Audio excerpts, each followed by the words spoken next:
Hello guys, আসসালামু আলাইকুম। আজকে আমি আপনাদের দেখাবো বেগুন দিয়ে রুই মাছ রান্না। তো আমি পুরো ভিডিওটা একদম দেখাইতে পারি নাই কারেন্টের জন্য শেষটা। এইখানে আমি সরফুটি নিয়ে নিছি ভাজি করার জন্য। আর এইদিকে হচ্ছে আমি বেগুন, আলু আর রুই মাছ রান্না করে নেব। কাটাকাটিটা দেখাইতে পারি নাই। আমি জানি না আপনাদের এলাকায় কী অবস্থা। আমাদের এলাকায় কারেন্ট 1 ঘন্টা থাকলে আর 2 ঘন্টায় থাকে না, খুব খারাপ অবস্থা ভাই। আর এদিকে আমার একটু ভাজি ছিল, সেটাও গরম করে নিব। এই যে দেখতে পাচ্ছেন আমি সব মশলা টশলা দিয়ে নিলাম। আর এখানে পেঁয়াজ কুচি কাঁচামরিচ রেখে দিয়েছি ভাজির জন্য।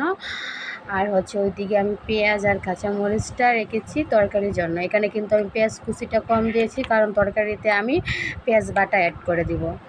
এই যে আমি দিয়ে দিলাম তেল।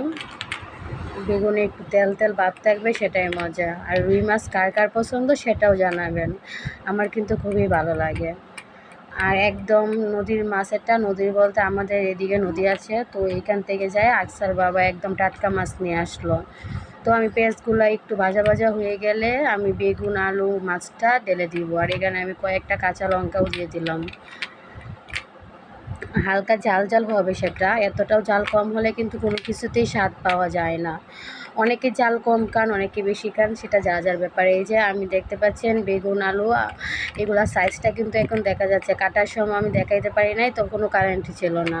রান্নাটা হওয়ার আগেই আবার কারেন্ট চলে যাবে, জানেন কি যে একটা অবস্থায় আছি রে ভাই, এত গরম। আর ওইদিকে দেখে নাকসা কথা বলতেছে।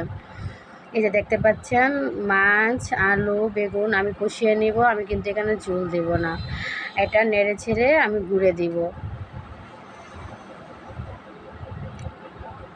এই যে দেখতে পাচ্ছেন আমি ঢাকনা দিয়ে গুঁড়ে দিলাম।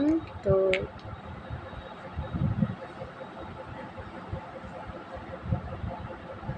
এই যে আমার সেটা কিন্তু এখন একদম বলক উঠে গেছে, কষানো হয়ে গেছে। এখন আমি পরিমাণ মতো ঝোল দিব। পরিমাণ মতো ঝোলটা দেওয়ার পরে দেখেন কেমন লাল লাল একটা তেল তেল ভাব আসে, দেখতেই খেতে ইচ্ছে করে। এই যে আমি কিন্তু পরিমাণ মতো ঝোল দিয়ে দিয়েছি, এতটাও ঝোল দেই নাই, কারণ বেগুনে এত ঝোল মানাবে না। ঝোল দিয়ে আমি আবার এটা রান্না করে নিব। জানেন রান্না করতে করতে আবার কারেন্টটা চলে যায়, কী যে অবস্থা। আর প্রথমে কিন্তু আমি আকসার জন্য নুডলসটা করে নিছি। ওর বাবা ওকে নুডলস খাওয়াচ্ছে আর আমি রান্না করে নিচ্ছি, না হয় আকসা অনেক ডিস্টার্ব করে। দেখছেন মানে এখন কিন্তু রান্নাটা হয় না, এখনই খেতে ইচ্ছে করছে রুই আর বেগুন। আর মাছটা কিন্তু আমি ভেজে নিব। মাছের পুরো ভিডিওটাও আমি দেখাইতে পারি নাই, দুঃখিত। আর আপনারা সবাই আমার ফুল ভিডিও দেখে সাবস্ক্রাইব করে দিবেন। এই যে এখানে আমি গ্যাসে চলে আসলাম, কারেন্ট নাই, তো আমি মাছটা গ্যাসে ভেজে নিব। আর গ্যাসে কাজ করতে এখন আমার ভালো লাগে না, মানে অভ্যাসটা নাই, মনে হয় আগুনের তাপটা অনেক বেশি লাগে শরীরে, এর জন্য আমার ভালো লাগে না। আপনারা